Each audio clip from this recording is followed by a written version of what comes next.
사진으로 살펴보는 한 주간의 주요 뉴스 클릭베스트 컷 김나연입니다. 어느덧 10월 하순입니다. 곱게 물든 단풍 덕분에 깊어가는 가을도 더 실감나게 하는 것 같은데요. 주말 맞아서 야외에서 청명한 가을 하늘 만나보시는 것도 좋을 것 같습니다. 오늘은 과연 어떤 사진들을 만나볼 수 있을까요? 오늘도 어김없이 사회부 김종성 기자와 함께 살펴보도록 하겠습니다. 김 기자 어서 오세요. 네, 안녕하세요. 저희가 한여름에 더워서 잠을 잘 못 잔다는 이야기도 서로 나누고 했었는데 네. 이제는 정말 날씨가 많이 바뀌었습니다. 가을이 점점 깊어가고 있는데 이 바뀌어가고 있는 날씨 그리고 가을의 정취를 물씬 풍기는 사진으로 저희가 첫 번째 준비해봤습니다. 네, 첫 사진 빨리 만나보도록 하겠습니다. 네. 이 모습이 바로 가을을 가장 대표하는 모습이 아닐까라는 생각이 드네요. 울긋불긋 여기저기 벌써 단풍이 물들어 있는 모습인데요. 이 사진은 지난 16일 강원도 평창군에서 촬영한 사진입니다. 평창과 강릉을 연결하는 대관령을 따라 곱게 물들고 있는 단풍을 마치 놓치기 싫다는 듯이 열심히 카메라에 담고 있는 관광객의 모습을 포착했습니다. 이번 주 강원도는 단풍이 절정을 이루고 있는데 보통 단풍의 절정은 첫 단풍 후 약 2주 후부터 나타나고 산 전체 면적에서 약 80%가량이 울긋불긋 물드는 시기를 의미하고 있습니다. 이곳 대관령에는 첫 얼음이 얼었다는 소식도 벌써 전해졌고 영하의 쌀쌀한 기온을 보이기도 했는데 이 깊어지는 가을만큼 단풍이 이렇게 아름다운 자태를 마음껏 뽐내고 있습니다. 강원도의 대표적인 단풍 명소라고 한다면 설악산을 꼽을 수 있잖아요. 네. 때문에 이 설악산에 굉장히 많은 등산객들이 몰리는데 그렇다 보니까 또 자연스럽게 눈살을 찌푸리게 하는 많은 장면들이 나오고 있다고 하더라고요. 네, 나 하나만 생각하는 그런 분들이 그곳에 가면 분명 있었습니다. 네. 단풍이 절정에 달한 설악산에서는 해마다 되풀이되는 혼잡과 이 등산객들의 꼴불견이 올해도 여전히 반복되고 있는 그런 안타까운 이야기도 들을 수 있습니다. 우선 등산객이 몰리는 주말이나 휴일은 올해도 새벽부터 이 공원 입구가 북새통을 이루고 있고 비좁은 등산로에서 마주오는 사람들이 제대로 지나갈 수 없도록 여러 사람이 이렇게 무리지어 손을 잡고 걷는다든지 팔짱을 끼고 걷는다든지 뭐 그런 모습을 많이 볼 수 있었다고 합니다. 다른 사람의 통행을 방해하면서 기념사진을 찍는 그런 등산객들도 있다고 하는데요. 이뿐만 아니라 이 골절, 추락, 뭐 이런 각종 안전사고 예방을 위해 국립공원에서 음주를 금지하고 있는데 이런 역겨운 술 냄새를 풍기는 그런 등산객들도 산길에서 아주 쉽게 볼 수 있다고 합니다. 그런 건 사실 본인의 안전을 위한 건데 좀 안타까운 것 같다는 생각이 많이 듭니다. 조금이라도 평평한 바위가 있으면 여지없이 돗자리를 펴고 식사를 즐기는 등산객, 또 바위 틈에 은근슬쩍 쓰레기를 버리는 등산객들도 사라지지 않고 있다고 하는데요. 단풍철마다 벌어지는 이런 추태가 해마다 반복되는 것 같아 안타깝기만 합니다. 그럼 다음 주제 살펴보도록 하겠습니다. 네, 이번에 한불 우정 콘서트라고 쓰여 있는 걸 보니까 파리에 이번에 순방하고 있는 문재인 대통령이 문화 행사를 위해서 참석한 그 모습인 것 같습니다. 이렇게 손을 흔들고 인사를 하고 있고 옆에 아주 유명한 방탄소년단도 보이죠. 네, 요즘 연예 뉴스면을 꽉 채우고 있는 그런 방탄소년단의 모습도 볼 수 있습니다. 이 사진은 지난 14일 오후 프랑스 파리 트레지엄 아트극장에서 촬영한 사진입니다. 프랑스를 국빈 방문 중인 문재인 대통령과 부인 김정숙 여사가 한불 우정의 콘서트를 관람한 뒤 무대에 올라 방탄소년단 등 이 출연자들과 함께 관객들에게 인사를 하고 있는 모습을 담았습니다. 문 대통령의 유럽 순방 둘째 날 저녁 파리에서 열렸던 한국 음악의 울림 행사는 성황리에 마무리됐다는 후문인데요. 방탄소년단의 공연 외에도 퓨전 국악과 드라마 배경음악 그리고 한국만의 다채로운 노래를 문화의 도시 파리에서 선보이는 기회가 됐습니다. 이번 행사 문 대통령이 사실 문화 외교를 많이 펼치고 있는데 그 일환 중 하나로 진행이 된 거죠? 네, 그렇습니다. 국빈 방문을 계기로 프랑스에서 한류를 더 널리 알리자는 취지에서 마련됐습니다. 문 대통령은 프랑스 언론과의 인터뷰를 통해 K-팝이 한국인만의 열정과 흥을 담고 있지만 세계인 모두가 꿈을 향해 도전하라고 응원하는 음악이다 이렇게 강조하기도 했습니다. 한국 음악만의 차별성 그리고 세계로 뻗어나갈 수 있는 가능성을 동시에 강조한 겁니다. 이 문 대통령은 이날 객석에 앉아 미소를 띤 채 공연 중간중간에 박수로 화답했다고 하는데 이 공연이 모두 끝난 후에는 무대에 올라 이 방탄소년단 멤버들을 일일이 안아주면서 한류 문화를 확산시킨 데 대한 감사 인사를 하기도 했다고 합니다. 네, 우리나라와 프랑스는 수교 130주년을 계기로 2015년 9월부터 추진한 한불 상호 교류의 해를 통해 다양한 문화 교류 사업을 진행해 왔는데요. 현재 프랑스 내 한류는 최근 K-팝과 드라마, 만화, 게임, 전통문화 등으로 확산되고 있다고 합니다. 그럼 다음 주제 살펴보도록 하겠습니다. 네, 이번에는 국회로 좀 와봤습니다. 네. 지난주에는 벵갈 고양이가 나왔다면 네. 이번 주에는 이렇게 또 한복까지 등장했습니다. 이 사진은 지난 16일 오전 국회에서 촬영을 했습니다. 이날 이 문화체육관광위원회 문화재청과 이 소관기관 국정감사에서 한복을 차려입은 김수민 의원과 손혜원 의원, 개량 한복을 입었죠. 의원들과 함께 인사를 나누는 모습을 담았습니다. 이날 유명 디자이너 출신인 손 의원은 검은색 바탕에 하얀 동정을 단 상의를 입고 국감장에 나왔습니다. 김 의원은 화려한 금박 장식의 검은색 저고리와 짙은 분홍색 치마로 이뤄진 개량 한복을 입고 출석했습니다. 특히 머리 장식까지 한 이 김 의원은 정재숙 문화재청장을 상대로 개량 한복이 고궁 입장 시 무료 입장 혜택을 받을 수 없다는 점에 대해서 문제를 제기해서 큰 눈길을 끌기도 했습니다. 근데 이렇게 의원들이 파격적으로 한복을 입고 등장한 게 안민석 문체위원장의 제안에 따른 거라고 하더라고요. 네, 그렇습니다. 안 위원장은 앞서 이 문화적 상상력을 자극하는 복장을 강조하면서 넥타이를 매지 않는 이 노타이 상임위를 여야 의원들에게 제안해 호응을 얻었습니다.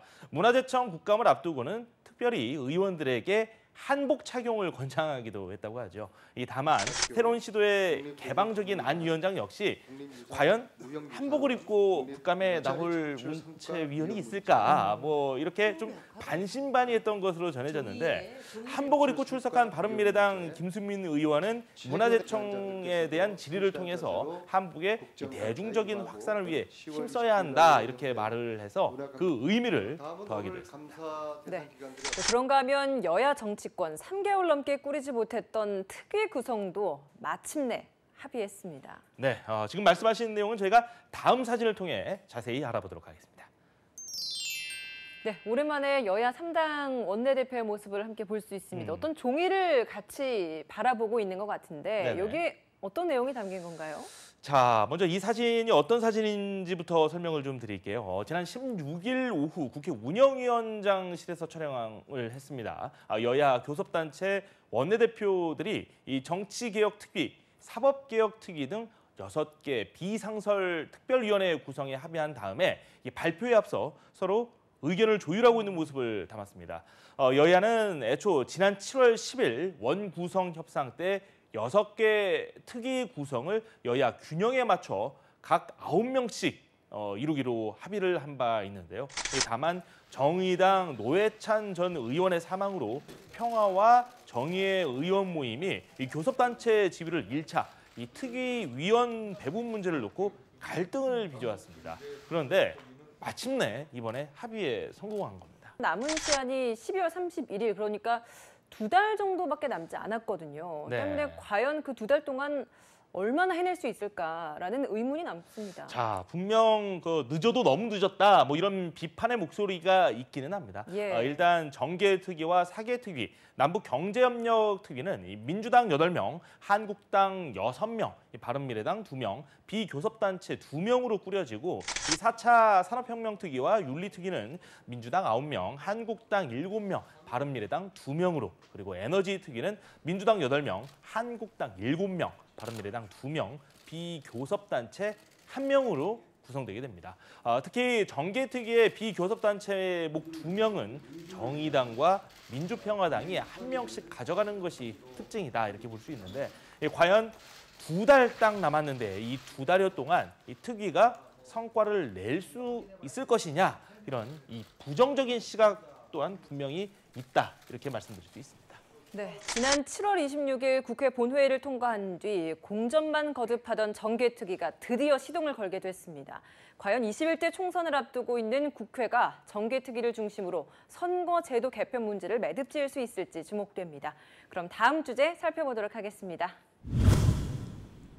네, 이번 주에 참 안타까운 소식이었습니다. 네. 히말라야 신루트를 개척하려고 나섰던 원정대원 5명이 이렇게 시신으로 고국으로 다시 돌아왔죠. 네, 그렇습니다. 좀 애도하는 분들도 상당히 많은데요. 이 사진은 지난 17일 오전 인천공항 화물터미널에서 촬영한 사진입니다.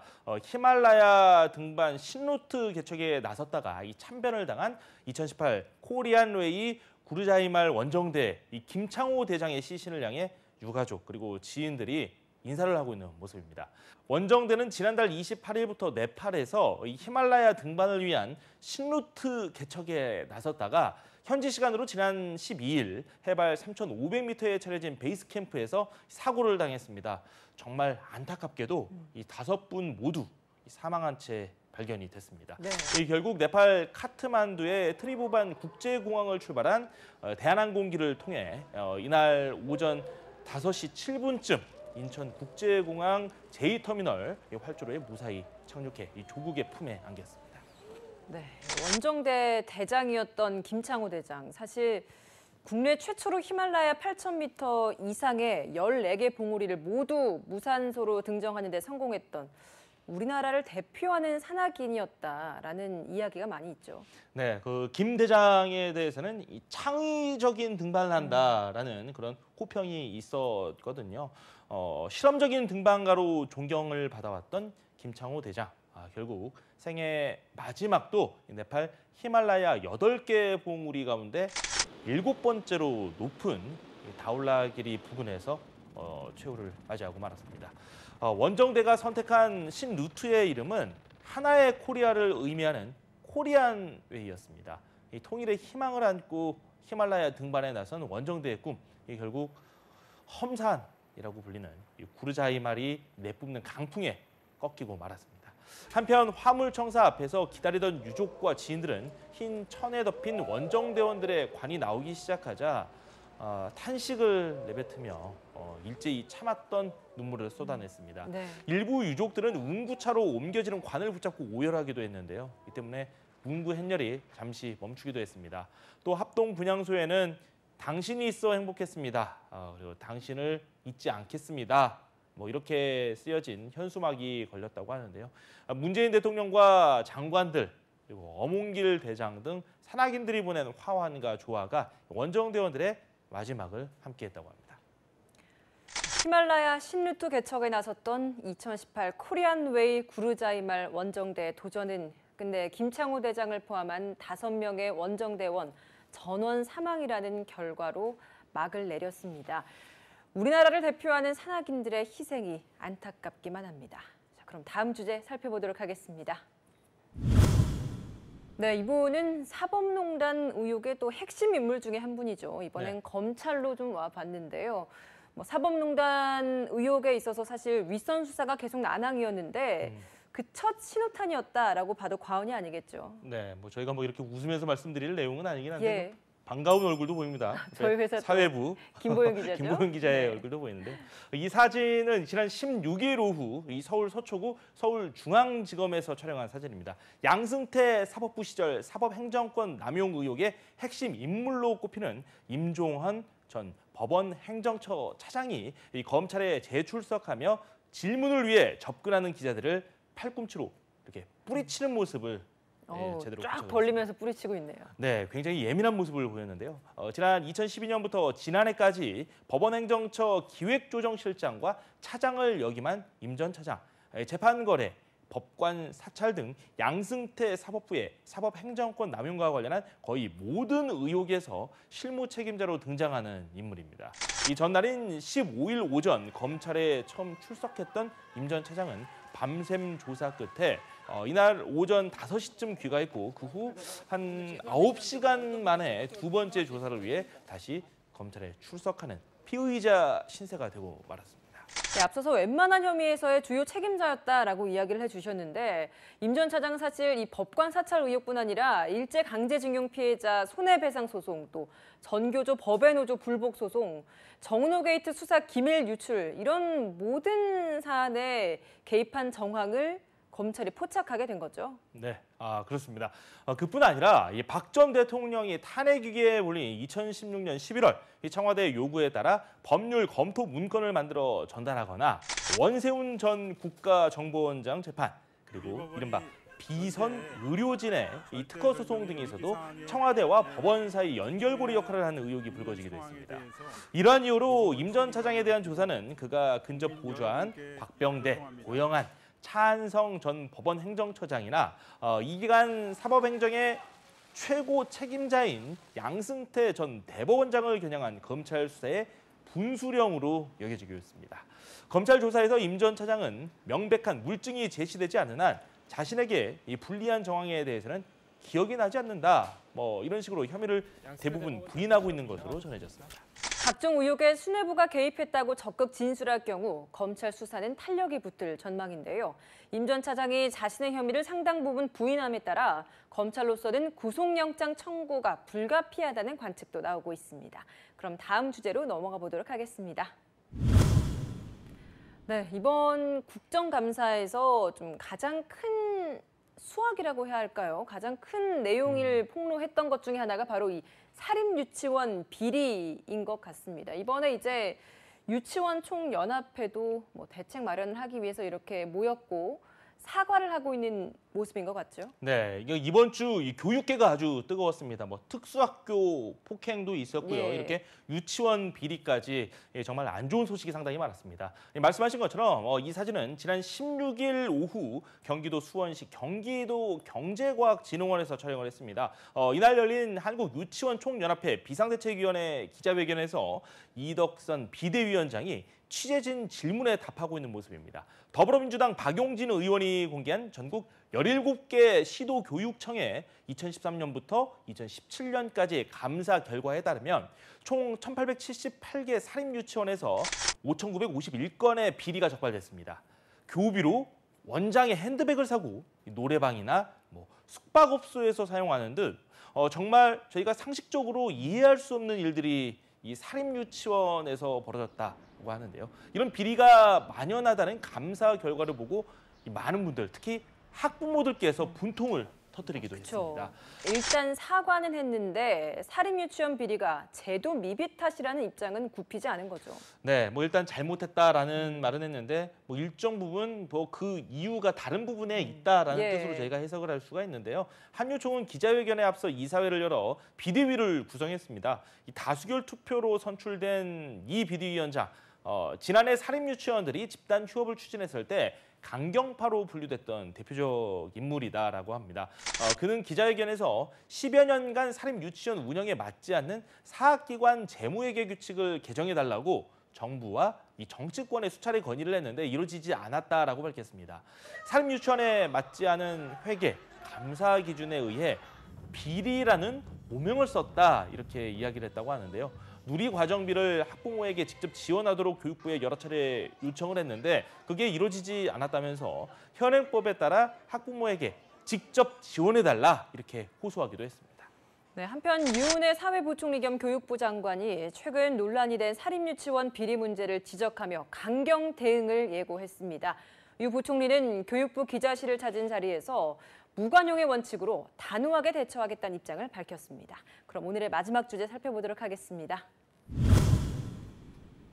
네, 초점은 이 두 사람에게 맞춰져 있기는 합니다만 해외 사진인데요. 어떤 사진인지 좀 설명이 필요할 것 같아요. 그렇게 아름다운 사진은 아닌 것 같고 굉장히 좀 힘이 빠진 듯한 그런 느낌이 느껴지기도 합니다. 지난 16일 촬영한 사진이고요. 이곳은 미국 플로리다주 파나마시티입니다. 허리케인 마이클의 영향으로 폐허가 된 모텔 앞에서 주민들이 망연자실하게 좀 어깨를 이렇게 축 늘어뜨리고 있는 모습을 담았습니다. 이 마이클이 직격한 플로리다주 파나마시티 이 해안가에 이 부서진 주택 그리고 선박의 잔해와 파도에 밀려든 쓰레기 등이 뒤섞이면서 전쟁터를 방불케 하기도 했다고 합니다. 주민들은 한 초등학교 건물에 마련된 임시 배급센터에 길게 줄을 선 채 구호품을 지급받았고 여러 지역에서 차출된 주 방위군 병력이 이 생수를 공수해와서 이 주민들에게 나눠주고 있는데 턱없이 모자란 실정이라고 합니다. 네, 미국 남동부를 강타한 허리케인 마이클로 인해서 미 공군기지 역시도 좀 많은 피해를 입었다고 들었어요. 네, 민간뿐만 아니라 이 정부 시설 역시 큰 피해를 입었다라고 합니다. 특히 전략 무기죠. F-22 스텔스 전투기가 파손돼 20억 달러, 그러니까 우리 돈으로 환산하면 한 2조 2천억 원 정도 되는데 그 이상의 금전적 피해가 난 것으로 추산되고 있습니다. 이 피해가 컸던 틴들 공군기지, 이 미 대륙을 비롯해 미국령 푸에르토리코와 버진 아일랜드 영공을 보호하는 미 공군의 중추 시설입니다. 마이클이 상륙하기 하루 전 일시 폐쇄된 바 있는데 시속 155마일, 그러니까 한 시속 250km 정도라고 생각하시면 되는데요. 이런 강한 바람과 이 폭우를 동반한 허리케인 마이클이 막대한 상흔을 남겼습니다. 미 공군기지도 이를 피해가지는 못했다는 거죠. 네, 미국 남동부를 강타한 마이클은 열대성 폭풍에서 채 이틀도 되지 않아 최대 시속 250km의 강풍을 동반한 4등급 허리케인으로 세력을 크게 강화했다고 합니다. 이에 따라 미국 역사상 가장 강력한 폭풍 중 하나로 기록될 전망입니다.